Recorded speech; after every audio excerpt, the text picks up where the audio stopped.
sedang menunjukkan begini cara sayang kepada ibu.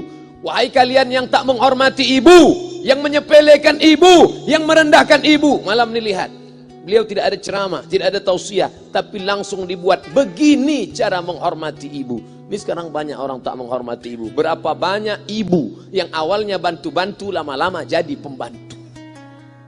Dulu dia tidak tarawih, kenapa? Karena kita menangis merengek di rumah. Sekarang di hari tuanya dia tidak tarawih juga. Kenapa? Dia menjaga cucunya. Berapa banyak itu terjadi. Jangan sampai. Dia tidak pernah menolak cucunya, dia sayang. Tapi kita yang berpikir, berapa kali dia tidak jadi sholat duha karena kita kencing di kaitnya. Berapa kali dia tidak tarawih karena kita menangis merengek sampai subuh datang. Berapa kali dia tidak iktikaf karena kita. Andai dia masih hidup hari ini, datang, belikan pakaian yang paling dia suka, belikan perhiasan kalau ada. Andai tidak cium tangannya, tapi yang sudah meninggal dunia, jangan lupa kau doakan, Rabbil firli wali walidayya warhamhuma kama rabbayani shaghira. Berdoa pun kau tak mau, apalagi yang akan kau bawa menghadap Allah SWT. Meregang nyawa dia melahirkan engkau, 9 bulan 10 hari kau menumpang di perutnya, 2 tahun kau menyusu, melahirkan, menetes darahnya dalam badanmu. Andai kau gendong dia dari Palembang, jangan sebut Palembang lah Pak Ustaz, dari Pekanbaru Riau, kau gendong dia sampai ke Makkah, kembali lagi, belum tentu dapat menebus satu teriakannya saat melahirkanmu. Lalu apa yang bisa kau lakukan? Datang seorang ibu pergi ke tempat servis HP. Nak, tolong anak lihatkan HP saya rusak kayaknya. Dia periksa, ini enggak rusak bu. Terus, memang anak ibu enggak nelpon. Kenapa kau tidak telepon? Datang dia ke rumah anaknya. Nak, ibu enggak ada uang mau buka puasa, bisa minjam 100.000. Apa kata si anak? Sebentar ya ma, aku tanya istriku dulu. Ini Ustaz dapat dari mana? Ada yang kirim WA grup. Jadikan ibumu seperti raja, maka rezekimu akan diberikan Allah seperti rezeki raja-raja. Bukan hadis, dapat dari grup WA. Ini ibu minta terus sholat tarawih, tapi sang anak sudah tidak bisa. Aku mau hentikan saja sholat tarawih ini, karena mau buat tenda ini tidak bisa. Tiangnya bambu, sudah bocor. Kita stop saja sholat tarawih bersama ini. Apa kata si ibu? Buatlah sholat tarawih terus, nanti Allah akan berikan engkau gedung yang besar. Dengan gedung besar itu kau akan tetap sholat tarawih. Mana gedung besar itu? Inilah dia gedung besar. Langsung dikabulkan Allah Subhanahu wa ta'ala. Karena setelah Allah langsung orang tua. Wa qadha rabbuka alla ta'budu illa iyyah. Allah sudah wajibkan engkau menyembah Allah. Setelah Allah, wa bil walidaini ihsana. Kedua orang tua. Jangan kau lawan ibumu. Kayak anak-anakku, jangan kau lawan ibumu. Karena kau lawan ibumu, kau tak pernah mencium kebahagiaan. Walaupun hartamu banyak, kau akan berenang dalam air mata penderitaan sampai kematian datang. Ada pezina hidup di dunia senang, ada pecandu narkoba hidup di dunia senang, tapi orang yang durhaka tetap dapat dosanya dibalas Allah di akhirat. Di dunia juga dapat. Ustaz, kalau di akhirat dapat, di dunia dapat, untuk apa lagi di dunia? Yang di dunia itu DP-nya. Nanti di akhirat akan kau dapatkan cash-nya.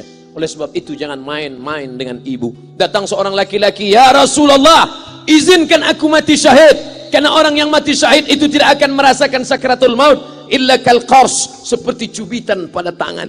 Izinkan aku mati syahid, karena kalau aku mati syahid tidak akan ada azab kubur. Izinkan aku mati syahid, karena kalau aku mati syahid tidak akan ada hisab, langsung masuk surga.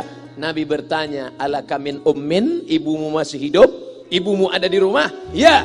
Ilzam rijlaiha fathammal jannah, urus tapak kakinya, akan kau dapati surga di sana. Tak perlu kau mati syahid, tapak kakinya kau urus, kau dapati surga di sana. Kalau tapak kakinya kau urus dapat surga, apalagi kau urus kepalanya, apalagi kau urus badannya. Pulang dari sini urus ibumu, mandikan dia, belikan pakaian yang baik, cari makanan kesukaannya. Kalau dia sudah meninggal, maka kau datang ke sana, langsung dapat tisu. Bapak Ibu yang dimuliakan Allah Subhanahu wa taala. Ini Ustadz suaranya menggelegar nih, marah apa? Enggak, saya tak marah. Terus dikasih aja alim buka nasi kuning tadi, makanya suara menggelegar. masukkan Pak Kapolda daging sama ayam 3. Masya Allah, ini kari Palembang nih Pak Ustadz. Mantap, menggelegar suara kita di rumah. Bapak Ibu yang dimuliakan Allah Subhanahu wa taala, datang seorang laki-laki, kata Nabi sallallahu alaihi wasallam, nanti akan ada laki-laki yang datang kemari minta doanya, doanya kabul. Sahabat heran, kami yang hidup sama Nabi, kami yang perang sama Nabi, kami yang jihad sama Nabi, kenapa mesti minta doa dia? Dia tidak pernah ketemu Nabi. Pokoknya nanti kalau dia datang, minta doa sama dia. Setelah Nabi SAW meninggal, barulah dia datang. Orang itu bernama Uwais Al-Qarni. Kenapa doanya makbul? Dia merawat ibunya. Kalau ibumu kau rawat, doamu dikabulkan Allah Subhanahu wa taala. Apa yang kita lihat malam ini adalah buah bakti kepada seorang ibu. Ya Rasulullah, man ahaqqun nas bi husni sahabati? Siapa yang paling layak mendapatkan baktiku? Ummuka. Siapa lagi? Ummuka. Siapa lagi? Ummuka. Ibumu, ibumu, ibumu. Summa man? Siapa lagi? Abuka. Kami, Ustadz, Jenderal Bintang 5, alim ulama, kami hanya dapat 1, sedangkan kalian ibu dapat 3. Ibumu, ibumu, ibumu. Kenapa ibu dapat 3? Karena ibu bisa melakukan 3. Ibu mengandung, ibu melahirkan, ibu menyusukan. Kalau bapak mau dapat 3, coba yang 3 ini. Pulang dari sini, pergi ke tempat jual kelapa muda, beli 1. Jangan dibelah, ikat di perut 9 bulan 10 hari. Kalau mau merasakan melahirkan, pulang dari sini, pergi ke tempat jual mangga. Telan bulat-bulat, keluarkan bulat-bulat. Emang enak jadi perempuan. Mereka luar biasa. Tanya ibumu, berapa kali dia meninggalkan puasa Ramadan? Saat mengandung engkau, 30 hari dia tak puasa. Saat menyusukan tahun pertama, 30 hari dia tak puasa. Saat menyusukan tahun kedua, 30 hari dia tak puasa. Saat dia mau ganti qadha tahun berikutnya, adik mau menyusul. Hari ini dia belum mengqadha puasanya, dia terhutang di hadapan Allah. Lalu apa yang bisa kau lakukan? Malam ini betul-betul disadarkan. Alhamdulillah, ibu saya masih hidup, umurnya 70 tahun. Saya akan pulang dari kajian malam ini. Nampaknya malam ini saya yang ceramah, saya yang tausiah. Tapi saya mengambil pelajaran. Pulang dari sini, saya akan lebih sayang pada emak saya. Saya lebih cinta kepada ibu saya. Saya malu, saya hanya pandai berceramah, berkata, tapi orang sudah mengamalkannya langsung. Haji Halim membelikan gelang ibunya 2 kali sampai 4 kali setahun. Gelang cincin. Sudah dibelikan 2 bulan, hilang. Kemana? Ada orang susah tadi aku kasih. Ternyata itu yang membuat rezeki melimpah ruah. Maka rezeki buah yang sudah matang harus kita joloknya dengan apa? Dengan berbakti kepada ibu.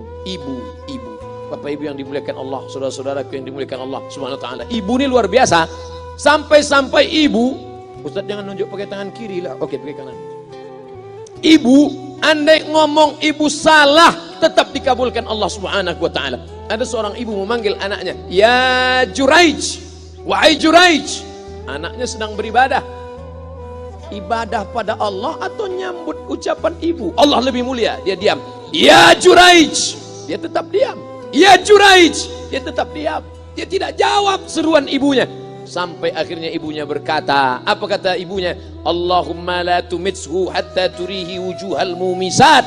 Jangan matikan Juraij sebelum matanya melihat wanita, maaf, tunasusila. Jangan matikan Juraij sebelum matanya melihat wanita tunasusila, WTS PSK, orang nakal, orang jahat. Tidak mungkin ahli ibadah matanya melihat orang jahat. Tapi takdir berkata lain. Tak lama setelah ucapan sang ibu, ada seorang WTS PSK hamil, tidak diketahui suaminya, ditangkap, ditanya, "Siapa yang menghamilimu?"